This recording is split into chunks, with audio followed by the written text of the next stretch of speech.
welcome to part 2 of the Culture iHeart T-Card episode 1 with Chris Kane from We Are Silence. Right now, I'm not sure where we are because we're having a little bit of a pint and whatnot. We moved on from the team. So I hope it's good, I hope you enjoy it. There's a lot of talk about a film that might be coming up that may have Keira Knightley in it.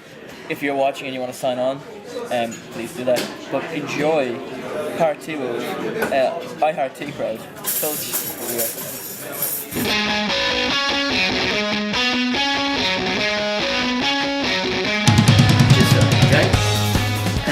The image of a three-legged puppy trying to cross a frozen lake and then reaching it, or the ending of Cool Runnings where they finish the race by dragging their bobsled over the finishing line, which is fairly inspiring stuff. It is quite inspiring. The puppy has the advantage of, presumably being real. Well, that was based on a true story. The Cool Runnings thing. Yeah, but I have to assume that they embellished. I don't think they Especially actually dragged. I don't think John Candy was involved in such a important role. Exactly. So you're back in. I think I back the puppy. I mean, if I were an alien from another planet and I was ignorant of, film as a fictional medium, and you just showed me both of those things, I bet I would be more impressed by the Cool Runnings. Cool Runnings, because you're like, there's a puppy, like anyone can cross a frozen lake. Yeah. But I mean, reaching the Olympics as equals 4 years later, that is pretty impressive stuff. Let's see the puppy do that. Yeah. Now, so if the puppy did that, that would be the unambiguous winner. Yeah. So as a human, you're going for puppy, but as a visitor from space. Yeah. Or maybe a person who had had their entire memory wiped or something. Yeah. That's I think that's the core audience of the Cool Runnings movie, which is always good. That's true. Yeah. That's true. Sir, another movie-based question. Do you have a favorite scene in Jurassic Park and why?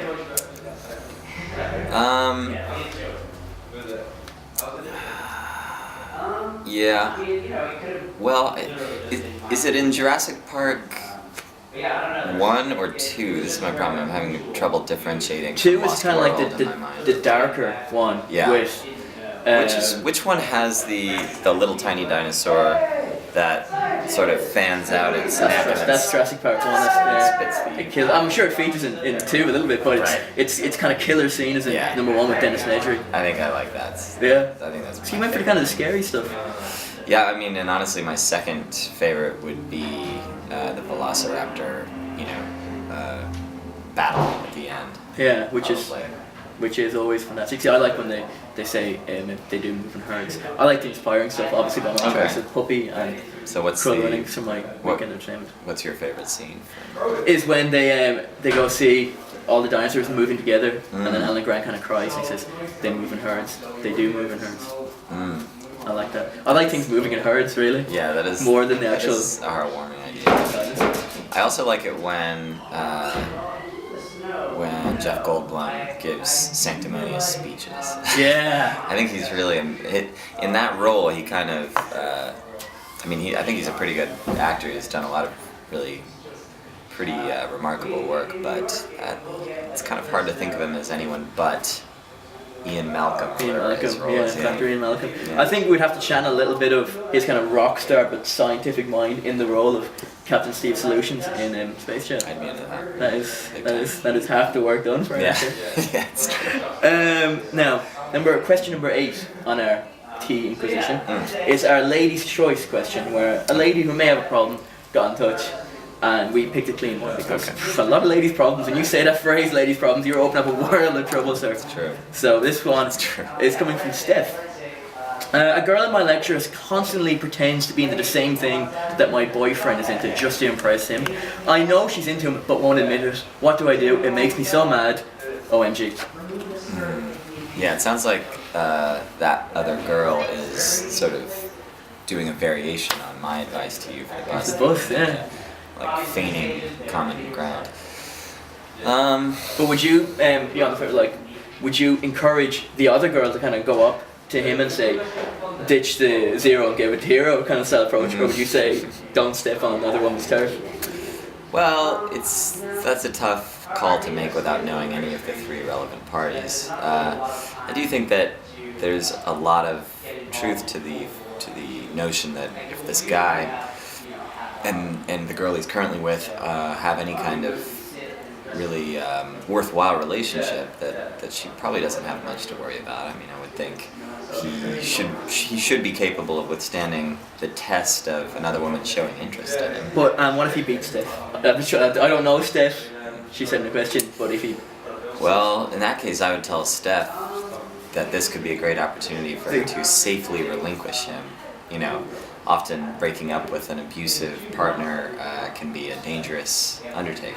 Yeah. If she could get him to, fall for this interloper, This, call her Julie. then she skates. Yeah. Yeah, I mean, that could... I like that idea. Yeah. Let's give her that advice. Fantastic. So, if he beats you, don't... Which I don't think was the question she asked, but...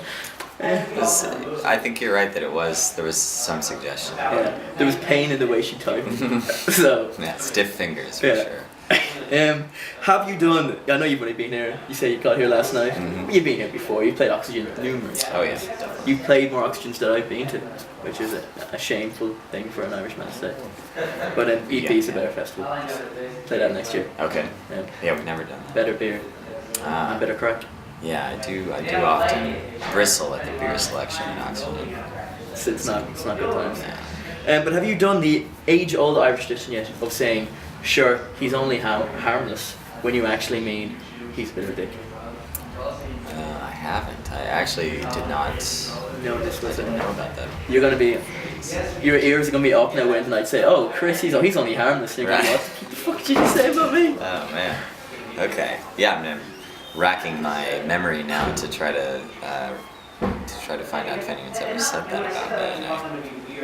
And I mean, but would you, shrugged. if someone would call you harmless before I opened your eyes to this, would you have found it insulting? Well, I would have found it very, very, very minorly insulting. It's certainly a bit of a brush off. Yeah. To be called harmless is not a compliment. Unless you're Steph referring to her abusive boyfriend. Yeah. Don't worry, he's harmless. Oh, great. Yeah. Glad to hear it. And then Julie can step in, not knowing that when she says harmless, he's actually a bit of a dick. Yeah. He's a major abuser. So, and finally, sir, question number 10 Okay. on the Big T Inquisition. How was your tea, by the way? It's excellent. Fantastic. Did you get the name of the brand at all? I believe this is Tetley's. Tetley's Tea. Okay. I think we're at the final lines here on this show. Ah. Check that bad boy up. Is that an Irish Well, yeah, I think it's... Irish made? Lions is mainly Irish. Yeah. Lions are Barry's. They might send Equal us. They opportunity. might sponsor a Really? program about tea now after this because we have indie royalty. Excellent. Picking up lines. I'm certainly willing to switch brands if if Lions takes an interest in the show. You could get you on as kind of a guest host now and again. Yeah. With the promise of Lions I'd tea. be happy to forsake that other brand Yeah. that I mentioned. For a promise of a crew that doesn't pay anything with dodgy cameras Not bad. and the lovely red sofas. I gotta say, for a show that's just getting started, the set design is pretty. Yeah, we spent a pretty lot of time sophisticated. thinking about it. But sir, the final question on it is, can you please think of a better name for this feature other than the Big T Inquisition? As our first person doing it. The Big T Inquisition. So, and it does have to have something to do with tea because A kind the of name a the show. Is, yes, it's the Something to do it's with the I Heart Tea crowd. Right. Let's see. Maybe. Well, I don't know if this is perfect for this segment, but you should definitely have a segment called Trouble with a Capital T. That is genuinely genius. Yeah. I don't know what would happen in that segment. I imagine having this kind of dangerous kind of element to it, Yeah. where you're kind of jumping over heights and that. Maybe in part of the show, every episode you solve a mystery or something. That'd be fantastic, wouldn't it? Yeah. I mean, and would you be willing to do any kind of stunt if we were to suddenly rebrand this feature? Absolutely. We just scrap the last 10 questions and It's just have do a Trouble stunt with show Capital called T. Trouble with a Capital T. Yeah, I do stunt. I do not major stunt work, but I do basic stunts. The stunt work required for movies such as Space Jam. I think so. There's only one stunt I've ever turned down, and it was a horse-related stunt. and it was basically a really big leap, and the horse did end up dying, as did the stuntman. So I felt somewhat vindicated. You were happy to pass that one. I had objected that the stunt seemed very dangerous, and I didn't feel up to it. Will we now have to cut the scene involving space horses in the Space Channel?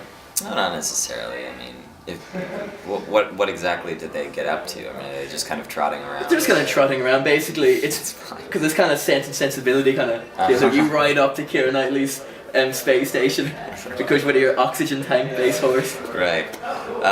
That sounds fine. I mean, I do ride, so I'm happy to, and I love horses, but I just didn't. This was a jump from a 4-story building onto the top of a taxi. So Well, that's. I mean, just didn't. no one is insuring that, bad boy. Seemed crazy to me. Turned out I was right. Sir, thank you very, very much for helping us out on the very first iHeartTech Crowd. It's been an honor. Chris Ramirez signed us an utter gentleman. You, sir, are a star. Likewise. Ditto. Space jail. Space Jet had to crop up.